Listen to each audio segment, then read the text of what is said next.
This video is going to save you guys so much freaking struggle when it comes to crushes, because I'm gonna be telling you guys the things that I feel like would have saved my life if I knew about crushes and relationships as a teenager, or the things that I wish I had known about crushes when I was in high school.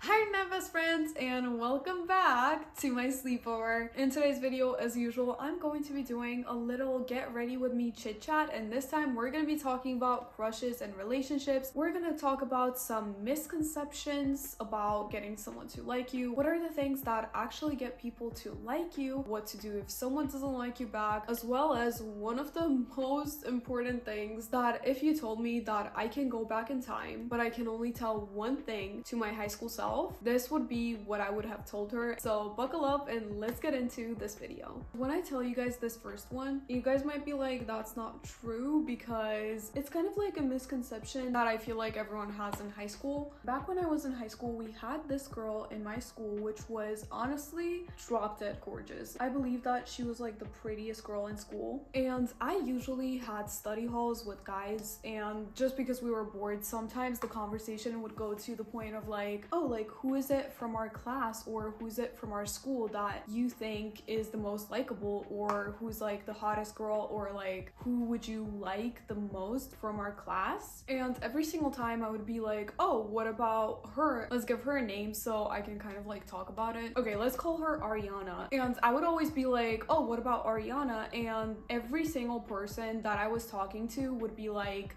yeah, she's pretty, but I don't really like her. And I would literally be like, what the heck? Like, why? She's like the prettiest girl in our school. And the answer I would get every single time from every single goddamn person would be, she's boring. Which seems like a really mean thing to say, but when I actually think about this girl, it was pretty true. Like, she was the type of girl who was just pretty and you could never really hold a conversation with her about anything interesting. I can put my whole fist in my mouth. Wanna see? Every single time even I myself tried talking to her, it would always be like, there's not really that much to discuss and she really doesn't really have that many interests. And every single time you talk to her, the only thing she says is bringing herself down, which is a really important freaking point here. First of all, if you want people to like you, don't talk bad about yourself. When you're talking bad about yourself to someone, whether it's just like fishing for compliments or you're actually just saying the truth, you don't feel good about yourself, you're always like that girl that I knew being like, oh, like I'm so fat, even though she's like the skinniest freaking person I know with like an amazing freaking body. Or like, oh, I'm so ugly. She would basically like always have this kind of like pity party going for her in her head, and every single time you talk to her you felt that. Which I'm not like discouraging anyone from actually like opening up to someone if you feel bad about something, but if you're talking to someone that you like, it's not really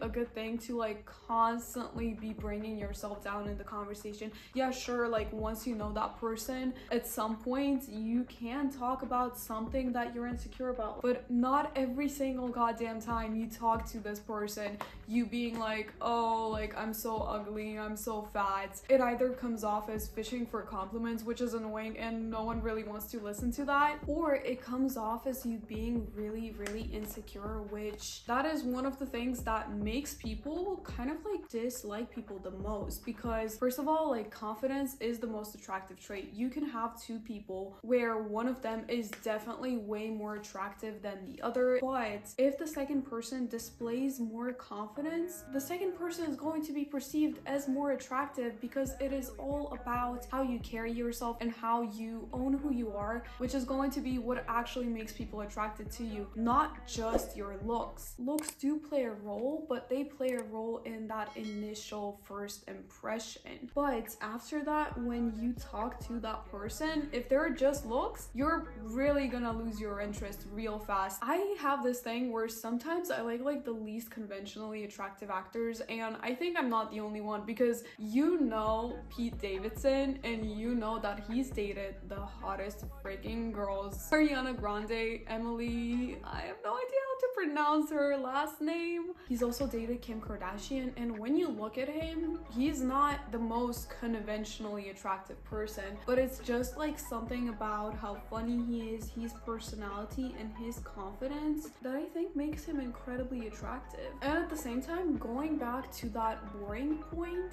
you have to have things going for you. Don't make your whole life about someone that you like. Have your life outside of that person, and ironically, that is going to make that person more likely to like you. At the same time, here's another misconception that a lot of people fall into when they want to get someone to like them, and that I've definitely fallen into myself when I was in high school. And there's a psychological reason for this, which is basically that doing something for the other person, whether it's doing their homework or trying to like always do them a favor, that is not going to get them to like you. And here's why. When you do a favor for someone, you're actually more likely to like that person more than when someone else does a favor for you. One explanation for this, I think, is that when you do someone a favor, you become more invested in them succeeding. Therefore, you kind of start liking that person more, but it doesn't really affect the other person. So if you're that girl, which I used to be, doing freaking homework for your crush, don't do it. And about not hearing from a guy, which is something I kind of like get comments from you guys a lot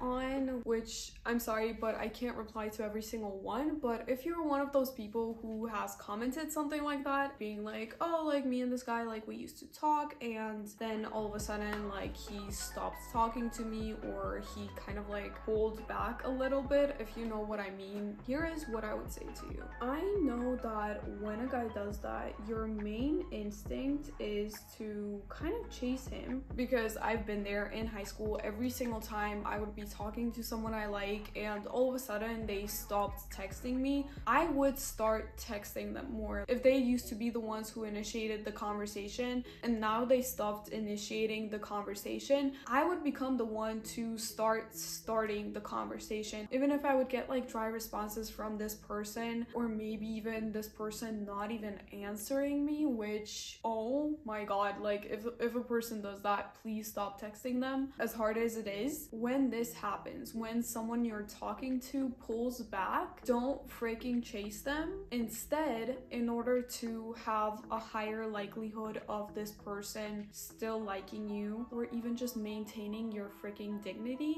when they pull back their attention, you pull yours back as well. Don't start being the only one who goes up to this person to talk, and don't be the only one to carry the freaking conversation. If you're receiving dry responses from them, or if you're starting the conversation and this person doesn't even respond, don't freaking chase them. And that's kind of like the best bet that you're gonna have in this situation, because by chasing them, you're going to make them feel more like they have you right there whenever they want you. People psychologically value things that are scarce more than things that are always there. And people are also more attracted to people who know their value and they show it. And by not chasing this person, you're going to be showing your value, because you know that you're worth it, and you're not going to go out of your way to chase someone who gives you breadcrumbs. And having that self-value is a really, really attractive factor. But let's say you did pull back your energy when this person stopped texting you, and this person kind of like didn't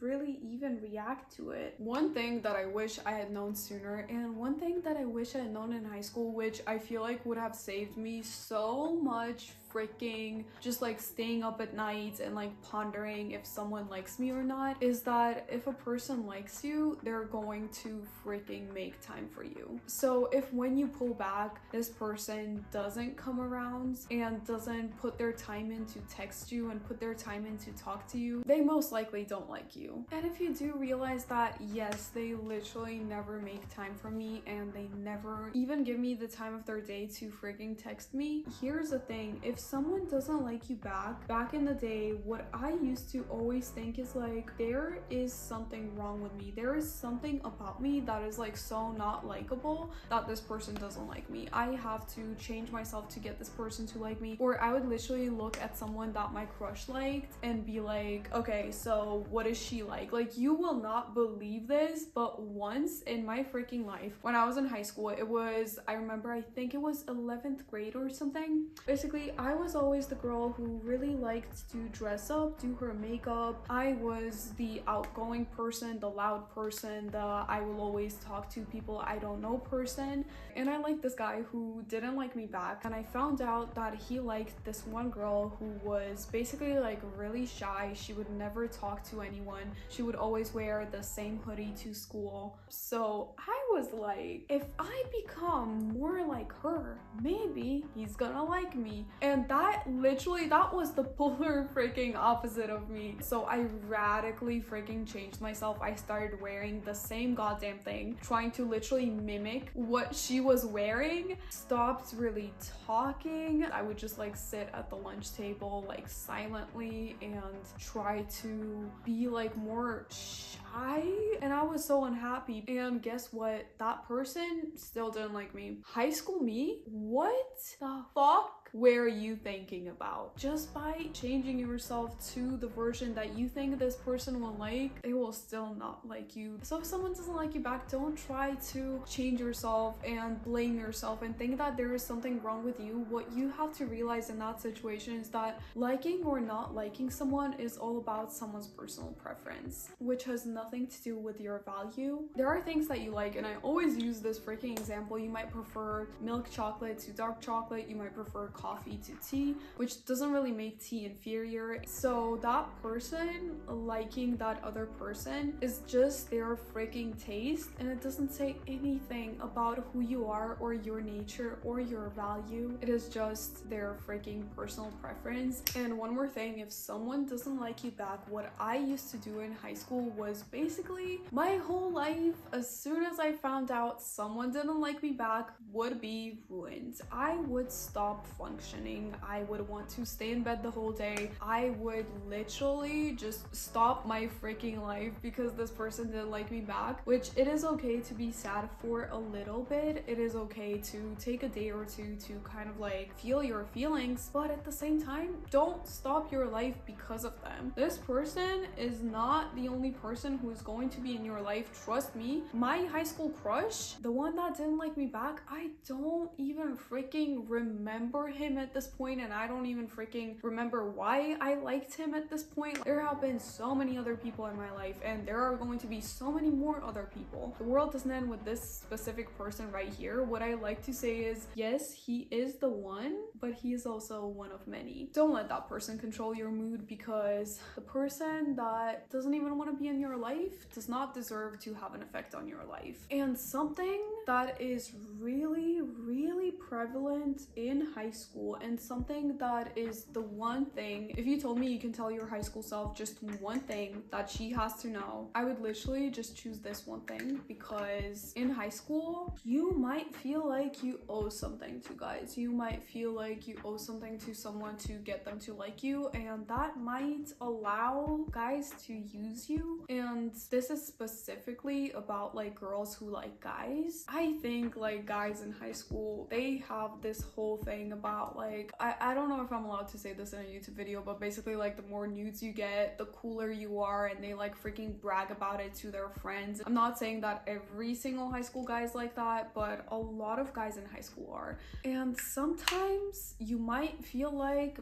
by sending some picture to him, you might get him to like you, and sometimes they might even also like try to pressure you into it. But here's the thing, he's not going to die if he doesn't get the picture. It is not going to determine whether or not he likes you. And most of all, don't freaking send anything to anyone, because most of the time they want the bragging rights. So be sure of it. If you're not dating, or sometimes even if you are dating, they're going to be showing it to their friends. In my high school, guys literally had a group chat where they would send all of those and then freaking like discuss it and like compare it. It makes me freaking sick. If you don't want to end up in someone's group chat. Don't do it. Okay, I put my lashes on, and if you guys want to know more things that will literally save your freaking high school life, then check out this video right here, which I did on the freshman advice that I wish I knew in high school. But it's not just for freshmen. For most of the things that I talk about in that video, it doesn't really matter which year you're in. And if you guys want to hear about how to be the main character in your life, even if your life is boring, then check out this video right here. And I hope you guys like this video. I love you guys so much, and I'll see you guys in my next one. Bye!